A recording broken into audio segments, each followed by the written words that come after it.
Okey, Assalamualaikum. Boleh dengar suara saya? Dengar. Okey.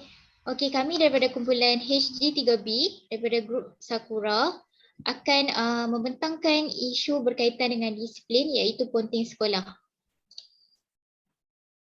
Okey, ahli kumpulan kami terdiri daripada saya sendiri, Nurul Nafisa, Syarina Syahira dan Siti Nosara. Baiklah, ini adalah secara ringkas tentang ringkasan jurnal berdasarkan daripada 10 buah artikel yang telah diperolehi dan dikupas tentang isu ini. Baiklah, isu ponting sekolah dikenali merujuk kepada tindakan pelanggaran disiplin yang di mana seorang pelajar itu tidak hadir ke sekolah tanpa keizinan oleh ibu bapa ataupun guru dan juga tanpa alasan yang munasabah. Dan isu ponting ini juga semakin hari semakin berleluasa. Jadi berdasarkan kepada artikel jurnal yang diperoleh, kaedah kajian yang digunakan oleh penulis adalah kebanyakannya menggunakan kaedah kajian kualitatif iaitu temu bual. Dan hasil penelitian jurnal yang diperoleh mendapati terdapat beberapa faktor yang mendorong kepada seorang pelajar itu terlibat dalam isu ponting. Yang pertama ialah faktor keluarga, faktor sikap pelajar itu sendiri, sekolah, rakan sebaya dan sebagainya. Namun faktor kita lihat di sini, faktor yang paling dominan adalah faktor keluarga lah yang menyebabkan berlakunya masalah ponting. Dan terdapat juga kesan isu masalah ponting ini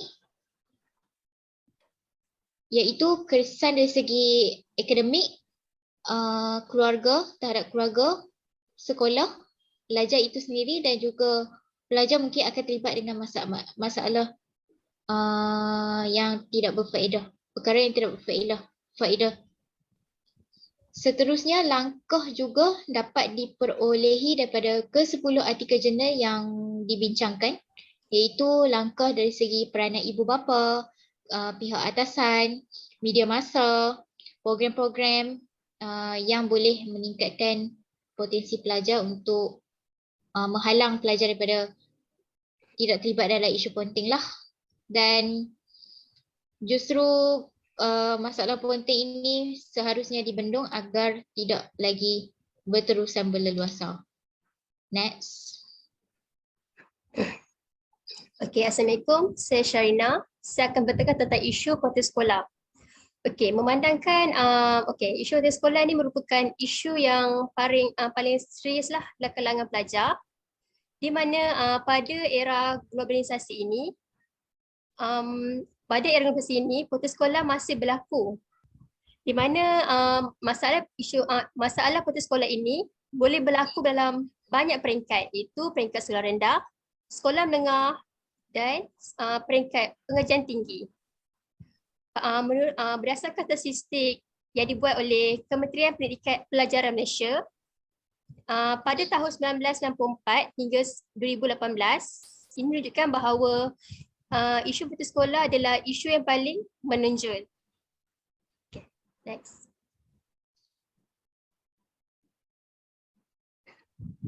Okey, seterusnya saya akan terangkan tentang faktor-faktor yang mempengaruhi isu putus sekolah. Faktor yang pertama adalah faktor keluarga. Faktor ini pertama disebabkan oleh masalah keluarga itu sendiri mengalami masalah sosioekonomi, di mana ibu bapa itu mengalami masalah kekurangan kewangan. Jadi ibu bapa mereka tidak dapat menyediakan tempat tinggal dan persekitaran yang baik untuk menampung pembelajaran anak-anak. Faktor kedua disebabkan oleh ibu bapa terlalu sibuk dengan urusan kerja hingga mengabaikan anak-anak dan menyebabkan mereka kurangnya kasih sayang. Fungsi yang ketiga adalah disebabkan oleh ibu bapa itu sendiri mengalami masalah kekeluargaan seperti pergaduhan dan perceraian. Jadi perkara ini akan mengganggu emosi anak tersebut untuk memberi pertumbuhan sebaiknya dalam pembelajaran. Okay, next. Faktor kedua adalah faktor diri pelajar. Faktor diri pelajar ini merujuk kepada personaliti seorang pelajar, iaitu dapat dilihat daripada segi pemikirannya, emosi, tingkah laku.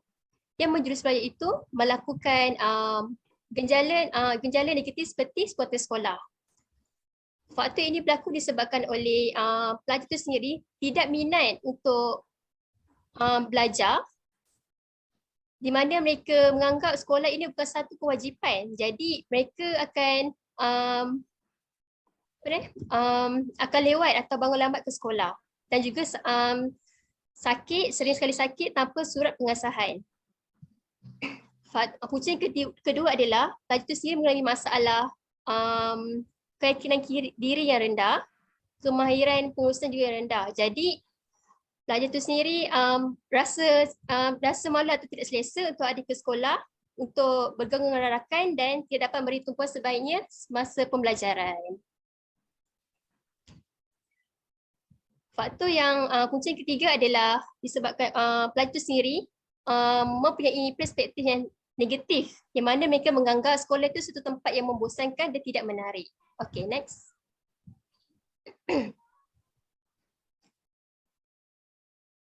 Faktor yang ketiga adalah faktor yang disebabkan oleh faktor sekolah.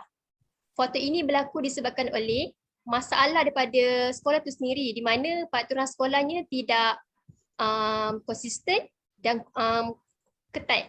Jadi pelajar tu mudahlah untuk berhenti sekolah disebabkan oleh pengawasan dan disiplin sekolah yang rendah.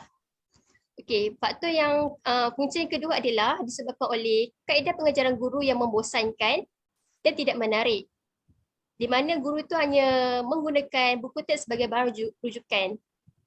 Faktor yang punca yang ketiga adalah guru disiplin terlalu garang, menyebabkan pelajar takut untuk hadir ke sekolah. Okey. Next.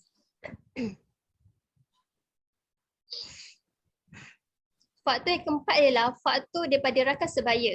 Rakan sebaya merupakan seorang remaja yang mempunyai umur yang sama dan tahap pemikiran tahap pematangan yang sama juga. Jadi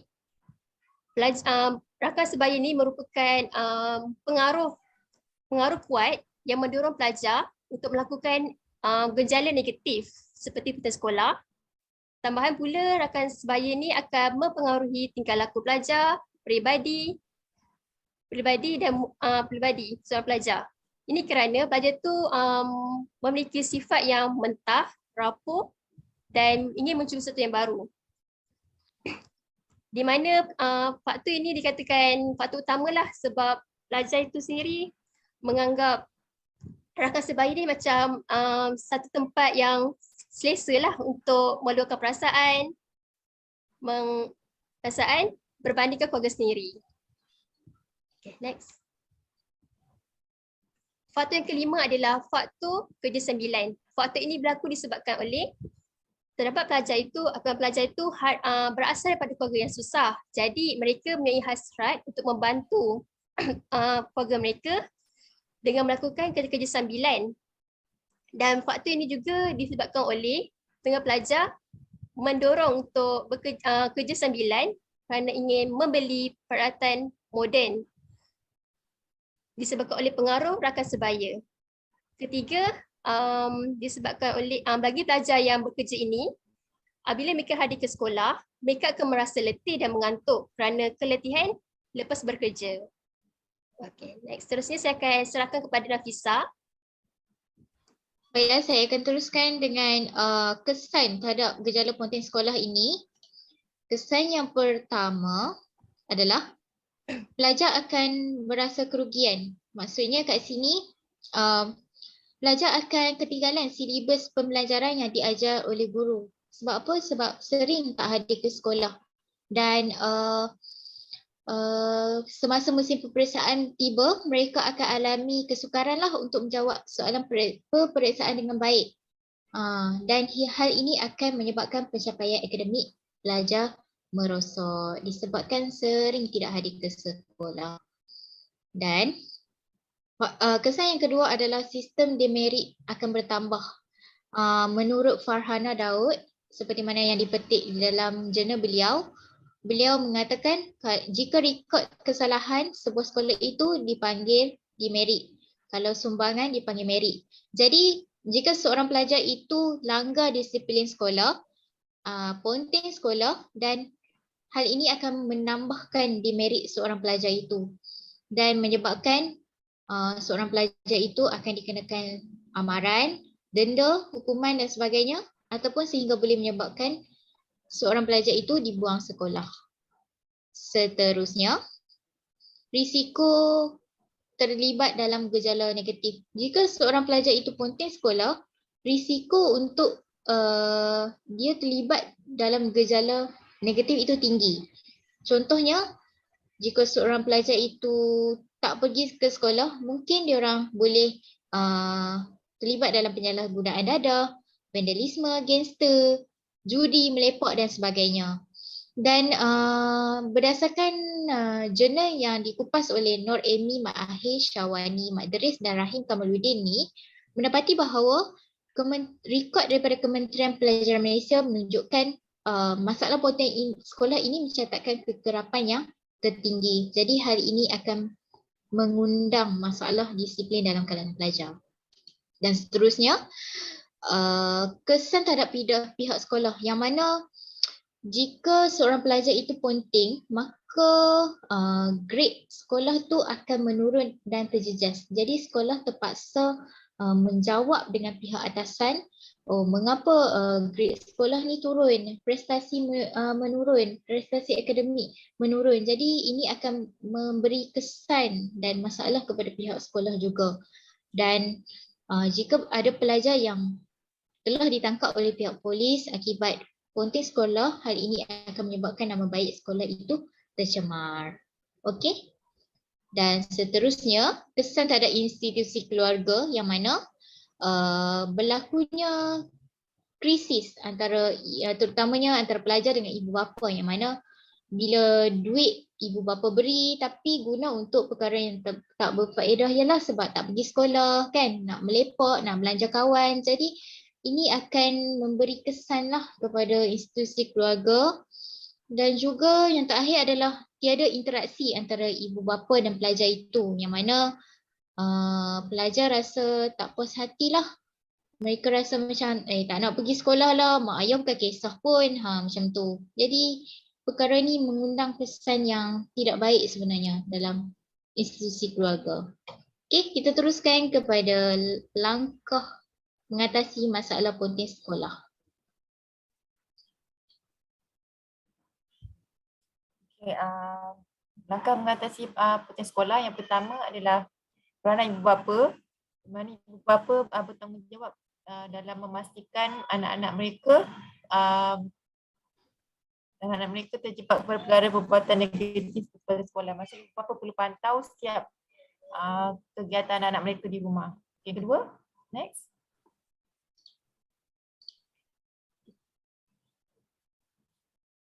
Next.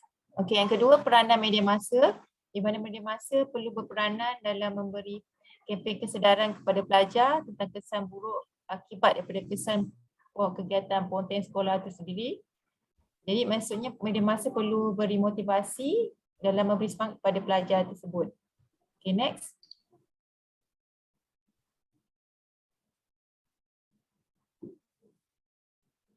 Okay, yang ketiga adalah mengenai pasti faktor utama masalah disiplin dengan dari peringkat akaunti, di mana pelajar itu sendiri perlu maksudnya faktor diri pelajar itu sendiri dalam cenderung kepada masalah disiplin yang melibatkan ponteng sekolah. Jadi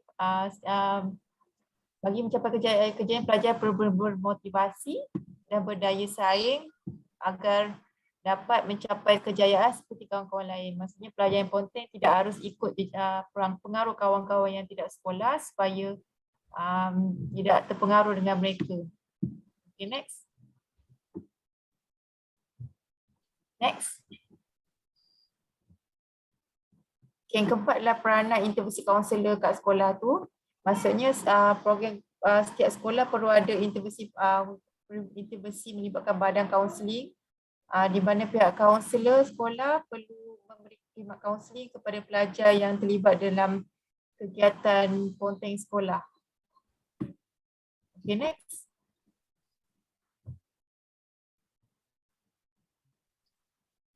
Yang kelima adalah prosedur peraturan sekolah yang mampu menangani masalah disiplin di sekolah, di mana prosedur tata tertib sekolah yang melibatkan badan disiplin, iaitu melibatkan cikgu disiplin sekiranya pelajar konten sekolah. Jadi peranan badan disiplin tu perlulah dalam membantas aktiviti konten sekolah ini. Okay, next. Yang keenam, pelaksanaan program kemahiran ibu bapa, di mana ibu bapa pihak sekolah perlu buat temujanji dan seterusnya kumpul semua ibu bapa yang mempunyai anak-anak yang mempunyai masalah disiplin ponteng sekolah, di mana mereka perlu diajak berbincang tentang masalah ponteng anak-anak mereka dan diberi kursus pendek atau ceramah berkaitan dengan masalah ponteng sekolah ini. Okay, next. Yang ketujuh adalah melibatkan gaya pengajaran guru, di mana gaya pengajaran guru perlu dipertingkatkan lagi selaras dengan keperluan cabaran semasa, di mana guru perlu kreatif, berteknologi dan menarik bagi mengelakkan pelajar bosan dengan teknik pengajaran guru tersebut. Okay, next. Yang ke-8 adalah hukuman dan denda, di mana hukuman yang melibatkan pelajar ponteng sekolah ni perlu dipertingkatkan, bertujuan supaya beri kesedaran dan didikan kepada pelajar supaya tidak mengulangi lagi aktiviti ponteng sekolah ini. Okay, next. Yang ke-9 adalah suasana sekolah yang kondusif, di mana pihak sekolah berperanan dalam memastikan sekolah tu mesra pelajar dengan kaedah pengajaran dan pembelajaran guru yang menarik bagi mengelakkan pelajar bosan, dan ini akan cenderung pada masalah ponteng sekolah. Okay, next. Yang ke-10, buat analisis dan kajian buku log, di mana melibatkan buat aktiviti keluar masuk pelajar, di mana kehadiran pelajar itu direkodkan pergi dan balik. Jadi dapat memantau masalah ponteng sekolah ini. Okay, next. Yang ke-11 adalah kaedah token trace untuk mengatasi masalah ponteng sekolah, di mana kaedah token trace ni boleh ditukarkan dengan bentuk hadiah bagi tujuan menggalakkan pelajar untuk berminat dan untuk datang ke sekolah dalam tempoh masa yang panjang. Jadi masalah kegiatan ponteng ini dapat dicegah. Yang ke-12, penggunaan aplikasi dan teknologi, di mana sistem direkodkan, di mana sistem kedatangan pelajar direkodkan dan punca sebab tidak hadir ke sekolah juga dapat diketahui dengan cepat dan tepat bagi menyalurkan kepada ibu bapa sekiranya anak mereka terlibat dalam kegiatan ponteng sekolah. Okay, next. Okey, baiklah, itu sahaja penerangan berdasarkan 10 buah artikel, dan ini adalah senarai rujukan daripada 10 buah artikel tersebut. Dan itu sahaja daripada kumpulan kami. Sekian, terima kasih. Assalamualaikum warahmatullahi wabarakatuh.